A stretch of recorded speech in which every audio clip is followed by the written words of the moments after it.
এরপরে নবী সাল্লাল্লাহু আলাইহি ওয়াসাল্লাম তায়েফের একটা আঙ্গুর বাগানে প্রবেশ করেন। এত ক্ষতবিক্ষত অবস্থায়, আর পাথরের ঢিলকে আপনারা এত তুচ্ছ মনে করেন না, কিন্তু এটা কিন্তু এত তুচ্ছ বিষয় না, কিন্তু এটা যন্ত্রণাদায়ক বিষয়। আর তার মধ্যে বললাম তার আপন মানুষ, কাছের মানুষ। আঙ্গুর বাগানে যাওয়ার পরে ওখানে আদ্দাস রাদিয়াল্লাহু আনহু, আদ্দাস নামে একজন বাগানের দেখভালকারী ছিল। এই বাগান ছিল আবার উতবা এবং শাইবার, বড় আঙ্গুর বাগান। এখানে ঘটনা ঘটে গেল, নবী সাল্লাল্লাহু আলাইহি ওয়াসাল্লাম বসে আছেন, জুতা খোলার চেষ্টা করছেন, এবং আদ্দাস তিনি এসে একটু খেজুর দিচ্ছেন। মায়া লাগছে তার, এই লোকটাকে এইভাবে মারলো, মানুষটাকে এইভাবে মারলো। কিছুই চাচ্ছে না, কিছুই বলে নাই, খালি বলছে এক আল্লাহর ইবাদত করো, আর কিছু চাইছে নাকি? তো এক আল্লাহর ইবাদত করো বললো, বাস তাই এইভাবে মারলো। আর মানবে না তা মারলো কেন? ও বেচারের কাছে খারাপ লাগছে, দাওয়াত কবুল করবে না তো মারলো কেন? লাঞ্ছিত করার কি দরকার ছিল? কবুল না করলে চলে যাবে, বা কবুল না করলে তারা ফিরাই দিবে, মারার কি দরকার আছে? তার মায়া লাগছে খুব। সে এসে কিছু খেজুর দিছে খাইতে, পানি দিছে খাইতে। ওই অবস্থায় নবী সাল্লাল্লাহু আলাইহি ওয়াসাল্লাম পানির গ্লাস নিয়ে, খেজুর নিয়ে বিসমিল্লাহির রহমানির রহিম, বিসমিল্লাহ বলছেন। বিসমিল্লাহ শুনে সে আদ্দাস, তার খুব ভালো লাগছে যে এই শব্দটা আপনি কোথা থেকে পেলেন। তো নবীজি তাকে জিজ্ঞাসা করছেন, তোমার নাম কি? আদ্দাস। কোথায় থাকো? আমি নিনওয়ার নামক একটা জায়গা থেকে আসছি। এটা শুনে নবী সাল্লাল্লাহু আলাইহি ওয়াসাল্লাম বলছেন যে, ও আচ্ছা, তার মানে তুমি আমার ভাই ইউনুসের এলাকার মানুষ। তুমি আমার ভাই ইউনুসের এলাকার মানুষ? আচ্ছা, আপনি কিভাবে ইউনুসকে চিনেন? ইউনুস আমার ভাই। নবীগণ সবাই বৈমাত্রিক ভাই, আমি আল্লাহ রসুল, সেও আল্লাহ নবী। তখন তিনি ইসলাম কবুল করেন। আদ্দাস রাদিয়াল্লাহু, তার নামে ওখানে এখন মসজিদ আছে। হ্যাঁ, ওখানে আপনারা গিয়ে দেখবেন মসজিদ আছে। এই জায়গায় যায়েদ বিন হারেসা রাদিয়াল্লাহু আনহুর ভূমিকাটা দেখেন। এবার নবী সাল্লাল্লাহু আলাইহি ওয়াসাল্লাম ওই জায়গায় বসে দোয়া করতেছেন। এটা শেষ অংশ, দোয়া করতেছেন। এই দোয়ার লফজ যদি আরবি থেকে আরবি বুঝতে পারতেন, তাহলে আমার এতগুলো কথা বলা সার্থক হতো। আমি যদি মানুষকে এই দোয়ার শব্দগুলোর অর্থ বুঝাইতে পারতাম, ওই ক্ষমতা যদি আমার থাকতো, আমার মনে হয় না এই ক্ষমতা কোনো ওলামায়ে কেরামের আছে।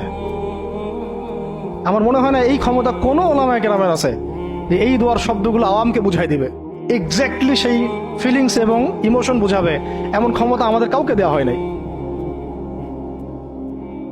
শুধু এই অনুভূতিগুলো বোঝার জন্য হলেও আরবি শেখা দরকার আপনাদের, আমাদের সবারই। এগুলো অনুভূতিগুলো বোঝার জন্য হলেও আমাদের আরবি শেখা দরকার। মোনাজাতে মাকবুল কিতাবেও দোয়াটা আছে। নবী সাল্লাল্লাহু আলাইহি ওয়াসাল্লাম রক্তাক্ত অবস্থায়, ক্ষতবিক্ষত অবস্থায়, তার পাশে যায়েদ বিন হারেসা রাদিয়াল্লাহু আনহু, তারা আল্লাহ রাব্বুল আলামিনের কাছে দোয়া করতেছেন। এই দোয়াটার নাম হচ্ছে মাজলুমের দোয়া, দুর্বলের দোয়া। কিসের দোয়া?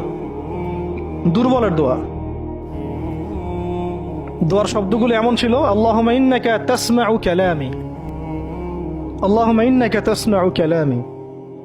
হে আল্লাহ, নিশ্চয়ই আপনি আমার কথা শুনছেন। আমাদের নবীজি বলছেন, আল্লাহুম্মা ইন্নাকা তাসমাউ কালামি, আল্লাহ আপনি নিশ্চয়ই আমার কথা শুনছেন। ওয়া তারা মাকানি, এবং আমার যে মাকান, আমার অবস্থা আপনি দেখছেন। ওয়া তা'লামু সিররি ওয়া আলানিয়াতি, আল্লাহ আপনি আমার বাহিরের অবস্থাও জানেন, ভিতরের অবস্থাও জানেন। আমার বাহিরের হালত আপনি জানেন, ভিতরের হালত আপনি জানেন, প্রকাশ্য অবস্থা আপনি জানেন, গোপন অবস্থা আপনি জানেন। তা'লামু সিররি ওয়া আলানিয়াতি লা ইয়াখফা আলাইকা শাইউম মিন আমরি, আমার কোনো কাজই আপনার কাছে গোপন না। আসলে আমার কি হালত, কি অবস্থা, আমার উপর দিয়ে কি গেছে, কি গেল, কি প্রকাশ্য, কি গোপন, কি সত্য, কি মিথ্যা, আল্লাহ আপনি সব জানেন। বলা কথা না বলা কথা সব আপনি জানেন। তা'লামু সিররি ওয়া আলানিয়াতি লা ইয়াখফা আলাইকা শাইউম মিন আমরি। এরপরে নবীজি বলছেন, ওয়া আনাল বাঈসুল ফাকিরুল মুস্তাগীথুল মুস্তাজির আল ওয়াজিলুল মুশফিকুল মুকির আল মু'তারিফু বিযানবি। এক একটা শব্দ কিভাবে বুঝাবো আপনাদেরকে, আমার কাছে ভাষা নাই। আল্লাহ আমি দুর্দশাগ্রস্ত, আমি ফকির, আমি জিল্লতির শিকার, আমার অপরাধ আমি চিনতে পেরেছি। মানে এমন এমন শব্দ যেটা যেটা একজন নবী ছাড়া কারো মুখ দিয়ে বের হওয়া সম্ভব না, এমন এমন শব্দ যেটা ওহী ছাড়া সম্ভব না। আসআলুকা মাসআলাতাল মিসকিন, মিসকিনরা যেভাবে তোমার কাছে চায় আল্লাহ, আমি সেভাবে তোমার কাছে চাচ্ছি। ওয়া আবতাহিলু ইলাইকা ইবতিহালাল মুযনিবিয যালিল, একজন মানুষকে যখন অপদস্থ লাঞ্ছিত করা হচ্ছে, সেই মানুষ যেভাবে আপনার কাছে চায়, আমি সেইভাবে আপনার কাছে চাচ্ছি।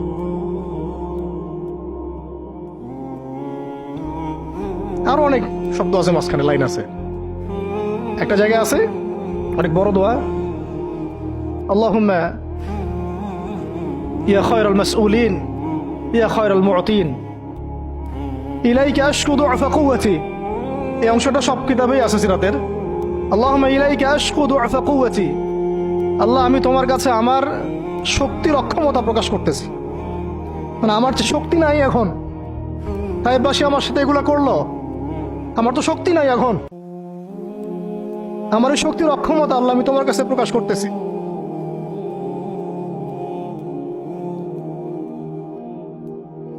ইলাইকা আশকু দুআফা কুওয়াতি, আমার শক্তির যে কুওয়াতের অক্ষমতা, দুর্বলতা আমি তোমার কাছে প্রকাশ করতেছি। ওয়া কিল্লাতা হিলাতি, ওয়া কিল্লাতা হিলাতি, এই যে সহনশীলতা, এই সয়ে নেওয়ার যে ক্ষমতার যে ঘাটতি, এগুলো আমি তোমার কাছে পেশ করতেছি।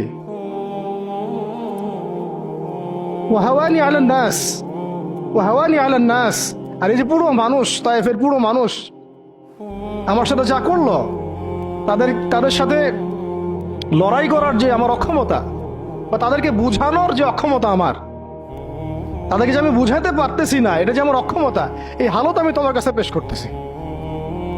আল্লাহুম্মা ইলাইকা আশকু দুআফা কুওয়াতি ওয়া কিল্লাতা হিলাতি ওয়া হাওয়ানি আলান নাস। কি শব্দ!